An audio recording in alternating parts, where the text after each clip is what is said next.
Everyone, welcome to learning English.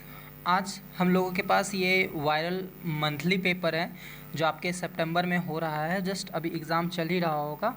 Viral question अभी just मेरे को मिला, तो मैं इसमें से जो ऑब्जेक्टिव है जो पूछा गया है, मैं उसको जितना जल्दी पॉसिबल हो सके मैं सारे का आंसर्स करवा देता हूँ कि कौन सा आंसर क्या होगा, किस क्वेश्चन का आंसर क्या होगा।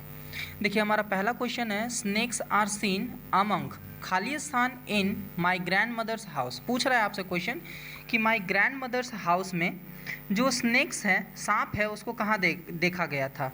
तो here the right answer is this books, किताबों के बीच में देखा गया था। Next question is there, the soldier in the soldier is. पूछ रहा है कि जो सोल्जर पोयम था, उस पोएम में सोल्जर कौन था, मतलब कहाँ का था। तो वो इंग्लैंड का था, और इंग्लैंड में जो रहते हैं उसे इंग्लिश कहते हैं। तो here the right answer is B. Next is their third question, the food in Indian village was served on Khalistan leaves. Question कह रहा है कि भारतीय गाँव में खाना पत्तों पर परोसा जाता था। कौन से पत्तों पर? तो here the right answer is banana leaves. Actually मैंने ये आंसर टिक नहीं किया है, ये जिस बच्चे ने मेरे को भेजा है उस बच्चे ने इसे टिक कर रखा है। तो here the right answer is banana leaves. Next question is there, Lomov and Khalistan are quarrelling for the ox meadows. आपसे क्वेश्चन पूछ रहा है, एक दो नाम दिया गया है इसमें से, यहाँ पे आपको एक नाम है लेमोव और दूसरा नाम आपसे पूछ रहा है कि वो दोनों कौन थे जो ऑक्स मेडोज के लिए लड़ रहे थे। तो here right answer is Natalia is the right answer. Fifth question is there, when is censorship imposed on press. बोल रहा है प्रेस पर सेंसरशिप कब लगाया गया था।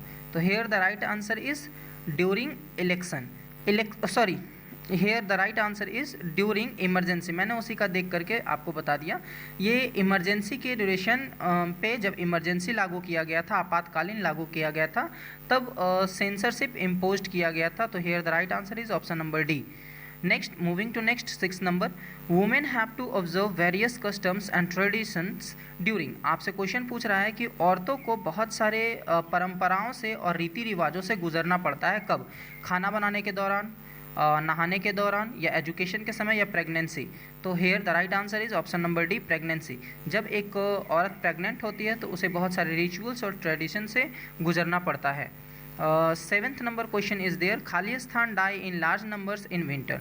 तो here the right answer is option number B, birds. Birds एक बड़े संख्या में ठंडे के समय में मर जाते हैं। ये आपका जो क्वेश्चन है, ये 7th नंबर है, ये स्टोरी के बीच से लिया गया है। मेरे ध्यान में तो स्टोरी नहीं आ रहा है, बट मैं इन सब चीज़ों को बाद में फिर से डिस्कस करूँगा। Now moving to next question,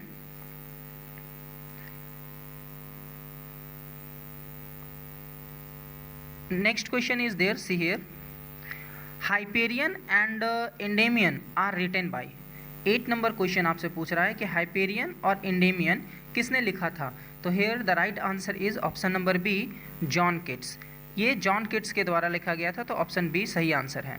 9th number is there, I permit to speak at every hazard is from. आपसे पूछ रहा है, ये लाइन दिया गया है, पोएम के बीच लाइन से क्वेश्चन पूछा गया है कि मैं खुद को अपने दुख पर बोलने की अनुमति देता हूँ। ये कौन से पोएम से लिया गया है। तो here the right answer is option number A, song of my self. Moving to next question, question number 10th, the development of खालिस्तान was helped by the introduction of printing technology. Question पूछ रहा है आपसे कि किस समय किस में डेवलपमेंट में बहुत इंट्रोडक्शन और प्रिंटिंग टेक्नोलॉजी के द्वारा मदद किया गया था। तो here the right answer is option number A, modern English. Modern English के ड्यूरेशन पे प्रिंटिंग टेक्नोलॉजी और इंट्रोडक्शंस के द्वारा बहुत भारी मदद की गई थी। 11th number question is there, खालिस्तान are rulers of ancient Egypt. आपसे पूछ रहा है कि कौन एंशियंट इजिप्ट के रूलर थे। कौन उस पर उनका शासक था?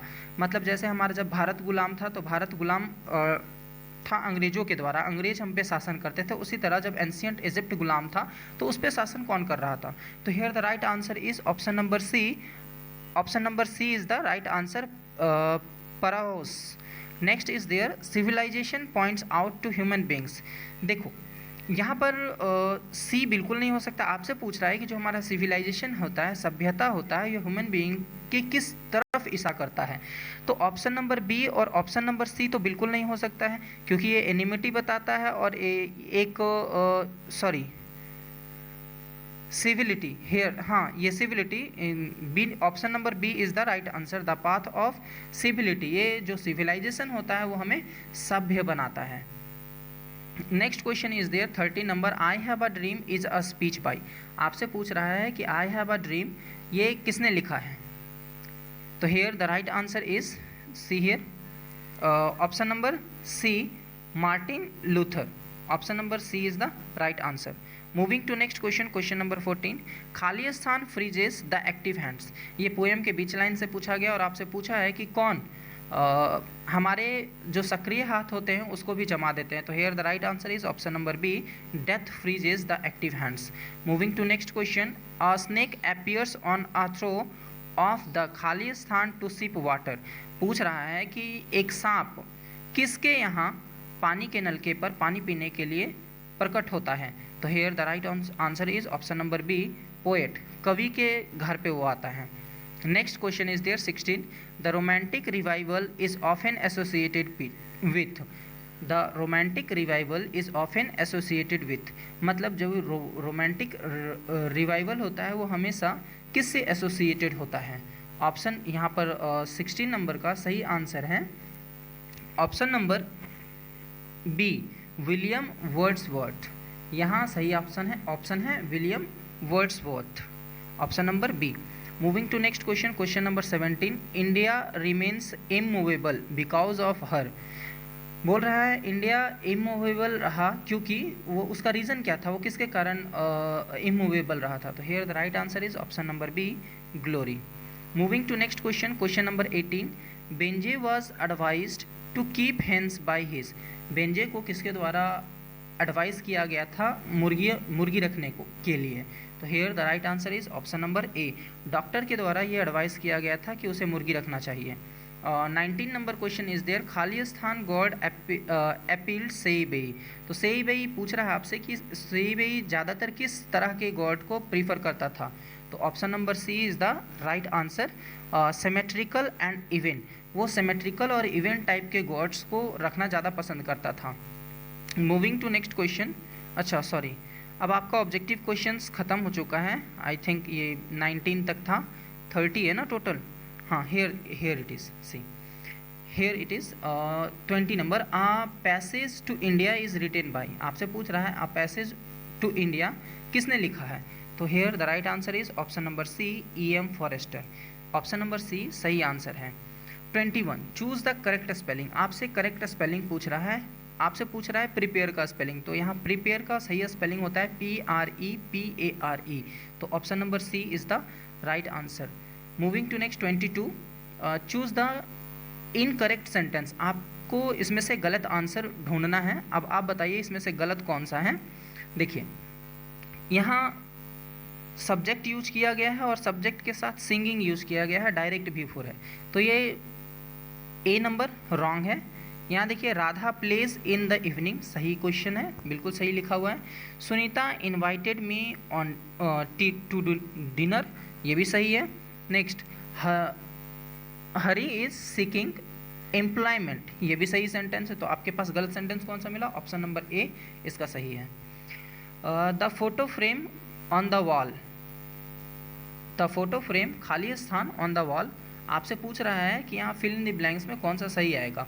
तो देखिए यहाँ पर हैंग तो बिल्कुल नहीं हो सकता है क्योंकि द फोटो फ्रेम सिंगुलर है, तो आपको सिंगुलर चाहिए, ये हैंग प्लूरल है, तो प्लूरल तो आएगा नहीं।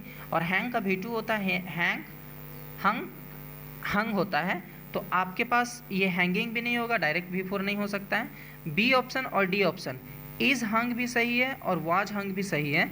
चूँकि ये दोनों के दोनों पैसिव से होते हैं, पैसिव का सेंटेंस है कि फ़ोटो फ्रेम दीवार पर टांगा जाता है और टांगा गया, ये दोनों के दोनों सही है। बट अब इन दोनों में से हम किसको प्रीफर करें, तो हम लोग ज़्यादा प्रीफर ये प्रेजेंट वाले को करेंगे, is hung, the photo frame is hung on the wall.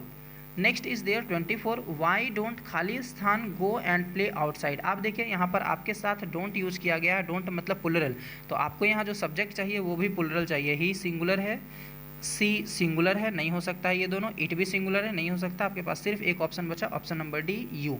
You is the right answer, यानी ऑप्शन नंबर डी सही है। Moving to next question 25, the teacher was teaching the class. आपसे बोल रहा है कि इसका सही पैसिव बताइए, तो ये आपका ऑब्जेक्ट रहा द क्लास। आप पहले नंबर पे ये देखिए कि द क्लास से कौन सा सेंटेंस शुरू हो रहा है, ये टीचिंग से शुरू हो रहा है, नहीं हो सकता है। ये देखिए द टीचर से शुरू हो सकता है, नहीं होगा। ये देखिए द क्लास से ही शुरू होना चाहिए, ये द क्लास से शुरू है, ये भी द क्लास से। नेक्स्ट आपको द क्लास के बाद यहाँ देखिए क्या यूज़ किया गया है, वाज टीचिंग यूज़ किया गया है, मतलब past continuous, was were plus before का यूज किया गया है, तो पैसिव होना चाहिए was were plus being plus before. तो आप देखिए वाज वर बीइंग कहाँ है, यहाँ पर तो बीन यूज किया गया है, तो ये भी गलत है, ऑप्शन नंबर डी सही है। The class was being taught by the teacher. Moving to next question, question number 26, I खाली स्थान कंप्लीटेड द वर्क। यहाँ पर देखिए ये V3 का या V2 का यूज किया गया है, तो अगर V2 और V3 कब आता है, ये V2 भी है V3 भी है, तो V2 तो ऑप्शन से कहीं पॉसिबल नहीं है, लेकिन एक V3 पॉसिबल है। ये तीनों के तीनों, see means may, might, should, ये तीनों मॉडल है, और मॉडल के बाद हमेशा आपको V1 की ज़रूरत होती है, तो इकलौता आपके पास यहाँ बच रहा है ऑप्शन नंबर ए। हैव के बाद हम V3 का इस्तेमाल करते हैं, तो here the right answer is option number A. Moving to next question 27 आपसे पूछ रहा है, of all the girls in the room Mohini is surely. बोल रहा है पूरे लड़कियों में, जितनी भी लड़की हैं रूम में, उनमें से मोहिनी सबसे ज़्यादा। तो आपसे ये एडजेक्टिव पूछ रहा है, जब हम सबसे ज़्यादा वाले में से यूज करते हैं तो वो सुपरलेटिव होता है, जब हम कंपेयर करते हैं तो कंपेरेटिव होता है, और जब कुछ नहीं होता है इन दोनों में तो वो पॉजिटिव होता है।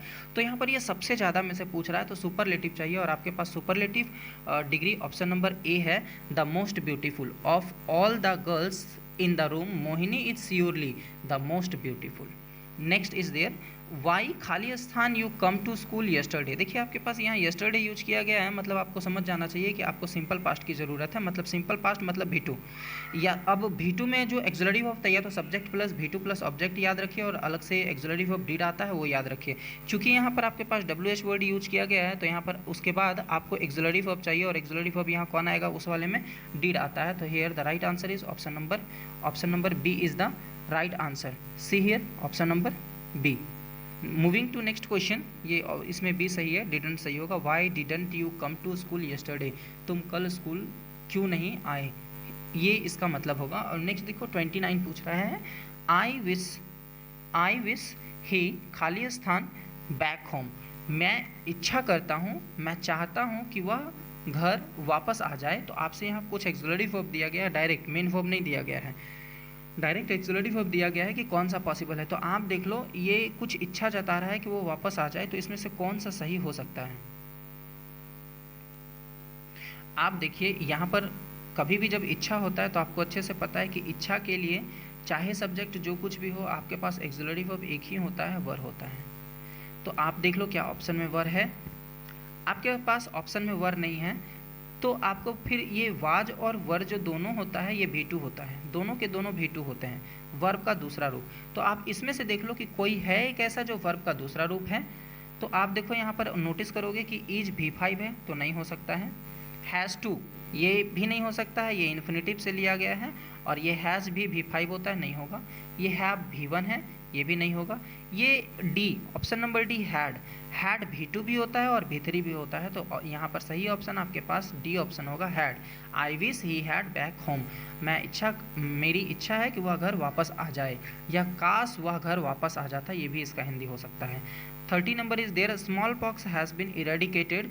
अब यहाँ से आपसे प्रीपोजिशन पूछ रहा है कि स्मॉल पॉक्स को भारत से समाप्त कर दिया गया है, तो यहाँ प्रीपोजिशन आ रहा है से, और से का इंग्लिश होता है फ्रॉम, तो here the right option is B, from. I hope आप सारा सॉल्यूशन सही कर लिए होंगे। आप अगर एग्ज़ाम के बाद ये देख रहे हैं तो आप मैच कर लीजिए कि आपका लेवल क्या है और आप किस तरह से तैयारी किए हुए हैं। चलिए आई होप, मैं उम्मीद करता हूँ कि आपका एग्ज़ाम अच्छा हो, जो फाइनल हो वो भी। और अब तो बिहार सरकार मंथली एग्ज़ाम कर दिया है, तो अब लगभग लगता है हिसाब से कि हर महीने एग्ज़ाम होगा, तो अब तो पढ़ना पड़ेगा, अब कुछ नहीं किया जा सकता है। अब आपको आज के इस एग्ज़ाम में आपका लेवल पता चल चुका होगा, ठीक है। तो अगर आगे भी आपको इसी तरह का वीडियो चाहिए, अगर वीडियो अच्छा लगा हो तो चैनल को सब्सक्राइब कर लें, लाइक करें और दोस्तों के साथ शेयर करें। Thank you.